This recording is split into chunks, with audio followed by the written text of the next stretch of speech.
Major funding for KPBS Evening Edition has been made possible in part by Bill Howe Family of Companies, providing San Diego with plumbing, heating, air, restoration, and flood services for over 40 years.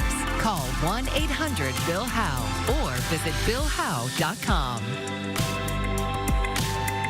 And by the Conrad Trebas Foundation, Darlene Marcos Shiley, and by the following.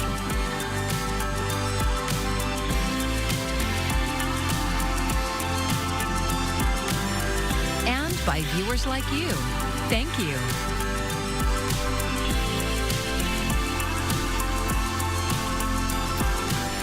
Good evening, and thank you for joining us. I'm Maya Trabulsi. The Pentagon is considering a plan to lease parts of Camp Pendleton to help fund President Trump's proposed missile defense system.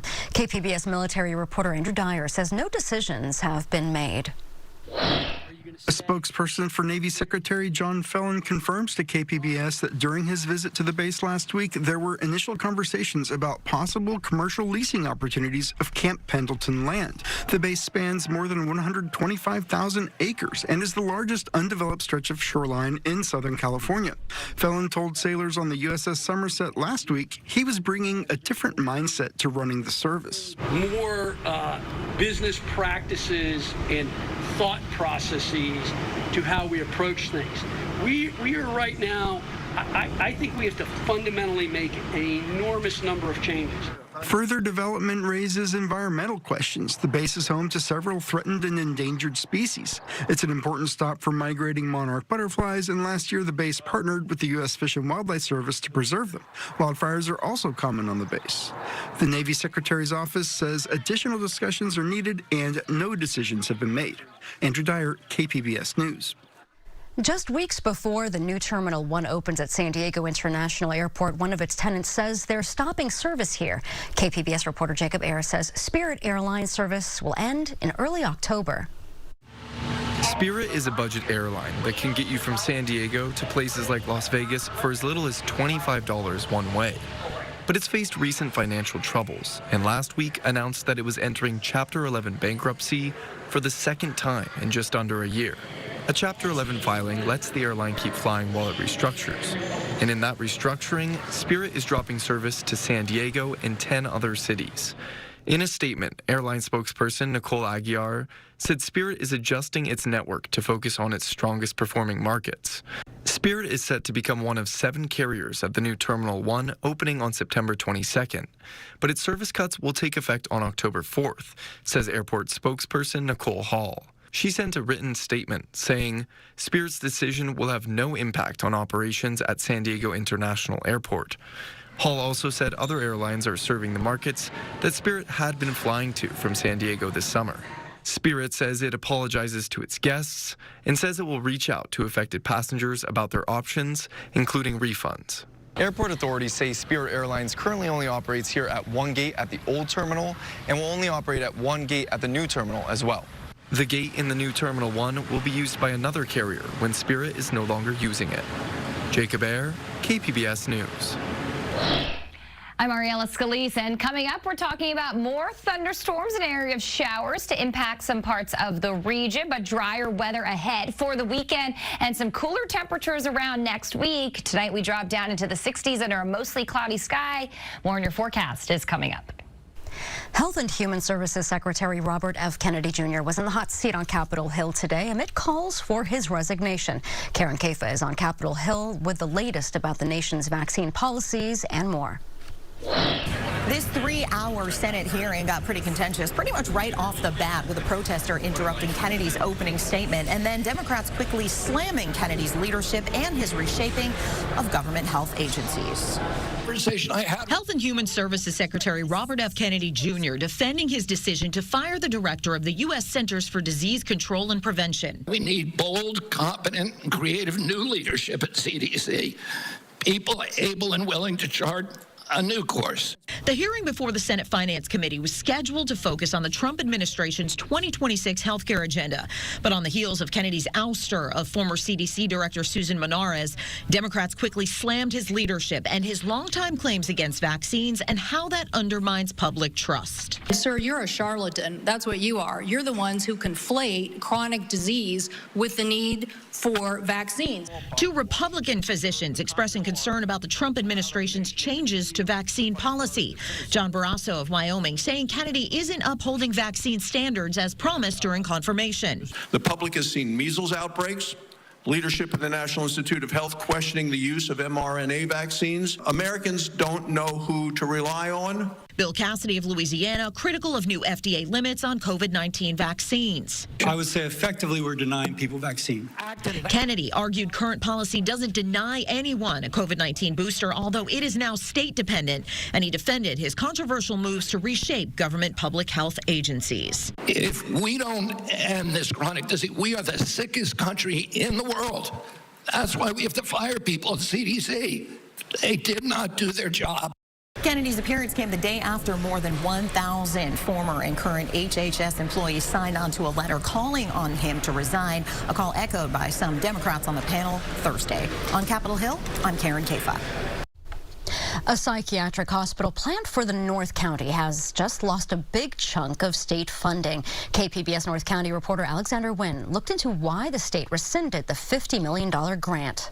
All right, so a little bit of dirt, we're holding up. Last year, a crowd of local officials picked up shovels to help Palomar Health break ground for a 120-bed acute psychiatric hospital in Escondido. At the time, CEO Diane Hansen said it would make a lasting impact on North County. The Palomar Health Behavioral Health Institute stands as a promise to our community that mental health care will be accessible, compassionate, and innovative. And in May, Palomar Health received a $50 million grant from the state for launch-ready projects. The funding comes from Proposition 1, which sets money aside for behavioral health treatment facilities. But the grant requires a matching fund. The California Department of Healthcare Services says that Palomar did not meet the match documentation requirements, which Palomar identified would be cash. As a result, DHCS informed Palomar that its conditional award was rescinded for the Palomar Health Behavioral Health Institute project. The decision is final and cannot be appealed. When asked what this means for the future of the project, a publicist for Palomar Health says it has, quote, no comment at this time. John Clark is the board member for Palomar Health. He says he doesn't know if the project is still going forward. It's disappointing, but Palomar Health has always been on the forefront of trying to, encourage and support mental health and mental health issues in the area, and we're hopefully going to continue to do that. This is what the Behavioral Health Institute site looks like today, save for some orange barricades, caution tape, and a sign indicating that it's a construction zone. Nothing has happened since last year's groundbreaking. Alexander Nguyen, KPBS News. I'm Amna Navaz. Tonight on the NewsHour, Secretary Robert F. Kennedy Jr. defends his staffing decisions and vaccine policy at a contentious Senate hearing. That's coming up at 7 after Evening Edition on KPBS. New Orleans is the latest city where President Trump is considering sending National Guard troops as part of his crackdown on crime. Patrick Cornell reports. Since deploying the National Guard in Washington, D.C., President Donald Trump has repeatedly said his administration could target Chicago and Baltimore next. Now, the president has his sights set on a new city, New Orleans. So we're making a determination now. Do we go to Chicago, or do we go to a place like New Orleans, where we have a great governor, Jeff Landry, who wants us to come in and straighten out a very nice section of this country.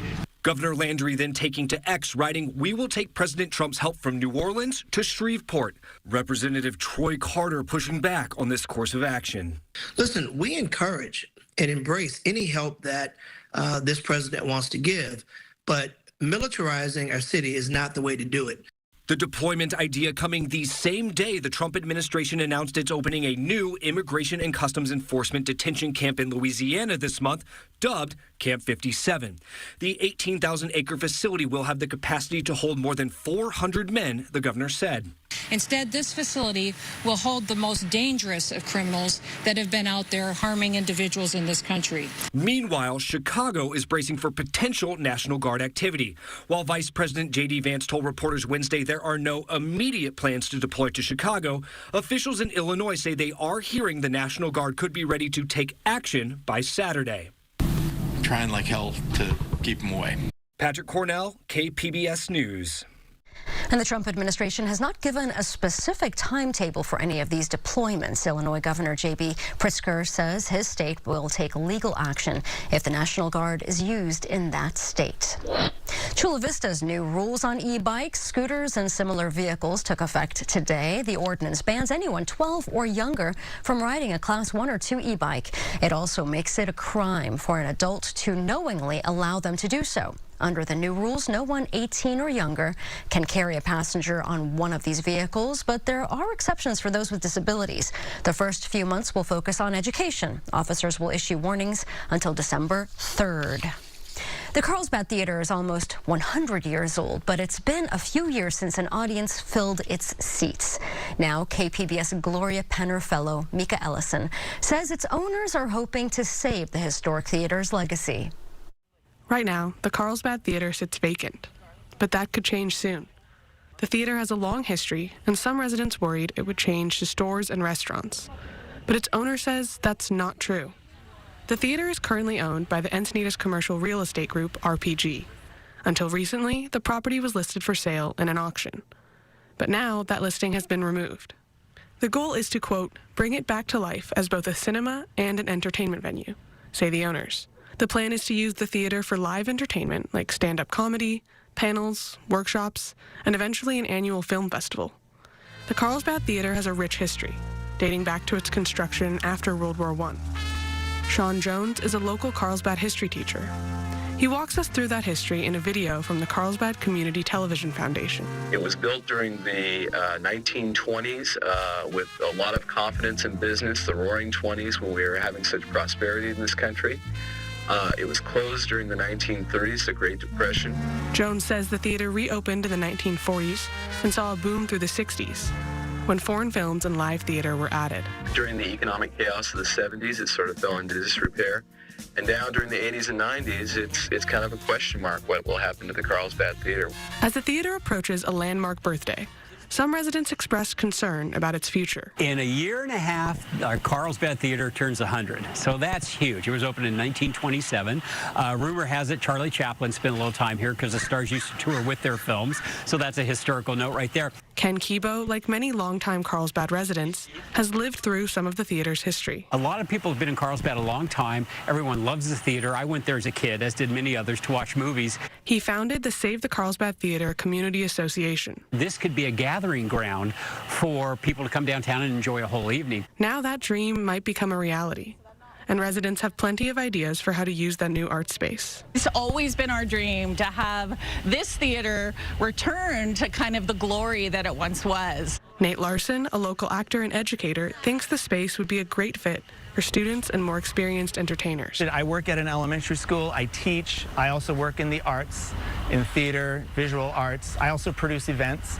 And all those things get me so excited about, because this space could be all those things. He says there's a big need for spaces like the Carlsbad Theater. There's a lot of local Carlsbad arts organizations that they rehearse and they have classes here, but they go elsewhere for their performances, their recitals. A lot of them have historically used this space for their performances and recitals, but it hasn't been available to them for a while. Christiane Kerner is the founder and executive artistic director of the Dia Hurston New Village Arts Center, directly across from the Carlsbad Theater. I've always hoped that we could have this incredible arts district right here in the heart of the village, with the Dia Hurston New Village Arts Center doing professional theater all year round, and then with the Carlsbad Theater being able to fill in with films and community theater and all kinds of other events. Just imagine the kind of life we would bring to the village. That new life might be within reach soon. The owners are trying to get permits from the city. They hope to welcome audiences later this year. Mika Ellison, KPBS News. There's a new reading series in North Park that combines literature with music and movement. KPBS arts reporter Julia Dixon-Evans speaks with the organizers about the all-ages party. By day, Verbatim Books is an air-conditioned refuge for book lovers, bursting with shoppers browsing the seemingly endless supply of used books. This is the dance floor, so yes, reading happens. But this Saturday night, the North Park shop transforms into a party that would break out in your kitchen. Like Whitney Houston, Chapel Roan, it will be loud. Carly Marie Demento is a local writer and one of the organizers of Desire Calling, a queer reading series and dance party. Right now, with everything that's going on, people are really seeking just a little bit beyond normal small talk, and hearing poetry and prose is really a way of doing that. The LGBTQ+ readers include Demento and local writer Mac Crane, author of A Sharp Endless Need. Host Sarah Z. Phelps wants to see San Diego's literary scene continue to thrive and grow beyond the usual book community in new ways. In general, it's hard to find spaces where you can be at a dance party with people with all ages in a multi-generational space without alcohol, and so we're really excited to create an accessible space. Demento hopes that by sharing art and movement together, people can find connection. We want people to walk home feeling a sense of being moved by the words that they heard, a sense that they can come out into the world and there's good people, kind people waiting for them there. Saturday's free event is a fundraiser for Trans Family Support Services, a local nonprofit that provides resources for transgender and non-binary youth. Julia Dixon-Evans, KPBS News. And Julia also hosts the KPBS podcast, The Finest. It captures the people, art, and movements redefining our region's cultural identity. A new episode is out today, and you can listen now at kpbs.org/thefinest or wherever you get your podcasts. A story now about how one woman created a lasting impression on San Diego County. With the passing of time, her accomplishment might have been forgotten except for the work of a researcher who rediscovered her after many years. Ken Kramer shares this memory of her in a story about San Diego. I was in the San Diego Union in 1966. It was a long time ago, Estelle Secor says. The newspaper from back then had her picture and the story. And it says it was sewn by hand by me. Estelle was 91 years old when we talked with her. All these years later, she doesn't make a big thing about it, but she really is the Betsy Ross of San Diego County. Oh, that was because of the flag. Yes. Betsy Ross, of course, is said to have made the first American flag, according to the story, presenting it to General George Washington in 1776. What Estelle did 60 years ago was make a different kind of flag. Green at the bottom and red at the top. This flag, recognize it? It's the official one of San Diego County, and if you didn't know we had one, we do. You see it outside county buildings and at the Board of Supervisors, and we might not know anything about Estelle if it weren't for this man, J.S. Johnson, who was working on a project going through some old county artifacts. Well, I was just thumbing through boxes of old newspaper clippings and trying to find something about the county flag, and there was this little tiny clipping with her face holding up the flag. That started me on the journey. It said that, much like Betsy Ross, Estelle Secor, a county employee back then, stayed up nights designing and sewing by hand our very first county flag. So how did that happen? I've done a lot of artistic work for the county over the years, you know, and even though that wasn't my classification, you know, people would come and ask me to do artistic work. I think from what I've read and heard that it was more like, who can we get to do this? Who has some artistic talent? Oh, I know, Estella.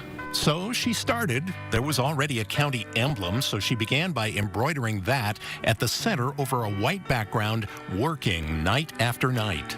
Yes, I'd sit in the evenings while my husband was watching TV, and I'd sew. Eventually adding bold stripes of red and green that are full of symbolism. Well, it has to do with the possessions, earlier possessions of California by Spain, by Mexico, and then it became California. For years, Estelle's original flag was on display in a lighted box in the supervisor's chambers, but age took its toll, and eventually it was just hanging together by a few threads. You know, you could see holes, but when we touched the fabric, it just fell to pieces. Jay wanted to preserve what he could of the flag and create an exhibit at the county, a tribute to Estelle. He went to visit her. You just, you know, I went up and interviewed her, asked her some stories, and she ended up saying, here's my old drawing tools, you know, if you want these for your archive. And now they're part of the exhibit he designed in the lobby of the County Administration Center on Pacific Highway, along with the embroidered county emblem she worked on. For Jay, it's been a labor of love. Just sort of the joy of rediscovering her, because no one at the county knew who she was. I mean, that clipping, if we hadn't found that clipping, she would have been completely forgotten. I've never read her name on anything else. County flag raised for the first time. When we talked with her, Estelle had so far passed up chances to see Jay's exhibit honoring her. She's so low-key when you bring up her Betsy Ross accomplishment. After all, she says that was so many years ago. Well, I'm wondering why you would even bother with me, but That's the way she is, kind of matter-of-fact about it all, a little puzzled by the fuss maybe, but willing to accept her role as the creator and seamstress of our original county flag. I guess if the county has to have a flag and I made it, they'd call me Betsy Ross, yes. For without her, we'd be lacking something colorful and historic about San Diego. Ken Kramer has a half-hour of stories every week about San Diego, and you can see them Thursday nights at 8 o'clock right here on KPBS.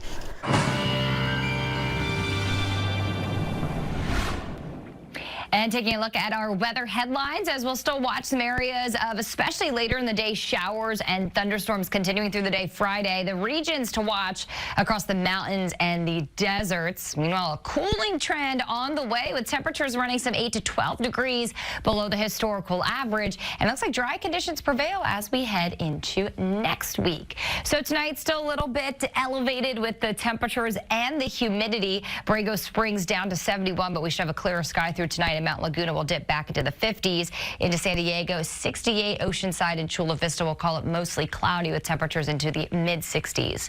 Into future radar and satellite, still some areas lingering with the showers and thunderstorms through the overnight hours, and then a little bit clearer, and then with more clouds building in as we head into tomorrow morning. So lingering with the thunderstorms through later on tonight, and then clearer to start the day on Friday before we'll see more of those showers and thunderstorms building back on in throughout our Friday afternoon. We've continued to have that increase of moisture here that has brought some more showers and thunderstorms, and we'll continue to tap into some more of that moisture that moves into the southwestern United States thanks to Lorena, which we continue to follow those impacts into Mexico as well. For tomorrow, we'll see clouds sticking around across Mount Laguna, and those afternoon thunderstorms 66. Borrego Springs hot with more sunshine at 93, and sunny 77 in San Diego. We'll take the coast out for the next 5 days as we continue to see temperatures rise through Sunday before turning a bit more pleasant as we head into early next week. Further inland here, the temperatures building out throughout the day on Sunday with a high of 90 degrees, and then we'll drop back into the lower 80s as we head into Tuesday with overnight lows back into the 50s. We'll watch for thunderstorms in spots as we head into the day Friday across the mountains, and that could linger Saturday as well, but then sunshine lingers through the weekend and early next week, and we'll close things out into the deserts with the triple-digit heat as we head into the day Monday. For KPBS News, I'm Ariella Scalise. The NFL season officially kicks off tonight, and for many football fans, it also means fantasy leagues and online sports betting. Jen Sullivan looks at the booming betting industry and the warning from experts on gambling responsibly. It's a billion-dollar industry, online sports betting. And with the start of the NFL season, many fans will be creating fantasy football leagues and betting on games. We certainly see the most traffic on our platform during NFL season. Lori Kalani with DraftKings says more users are signing up every year.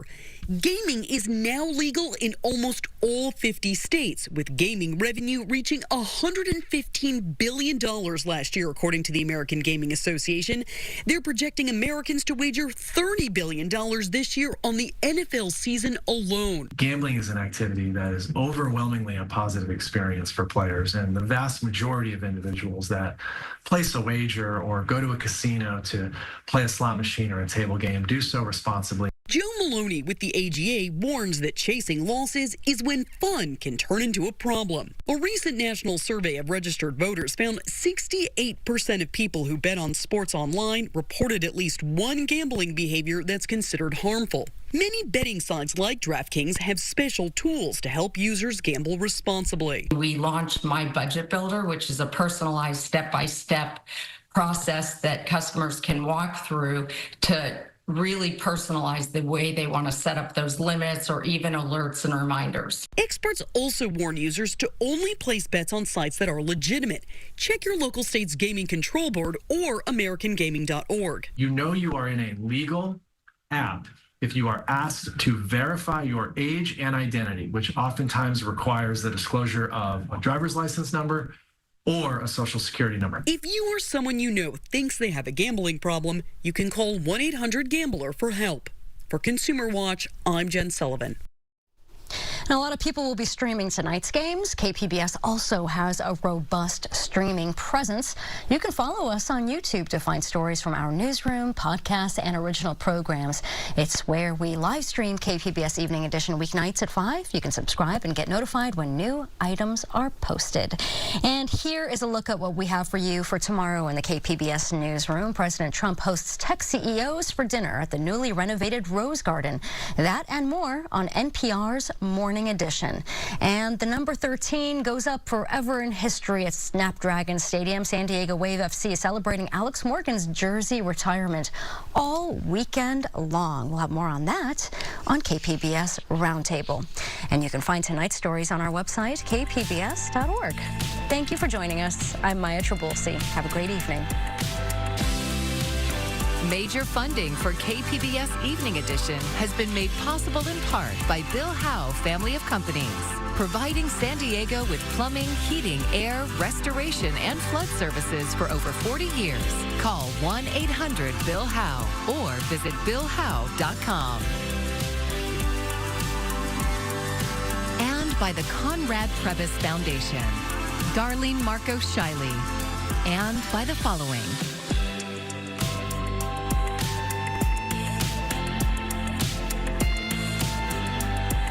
And by viewers like you. Thank you.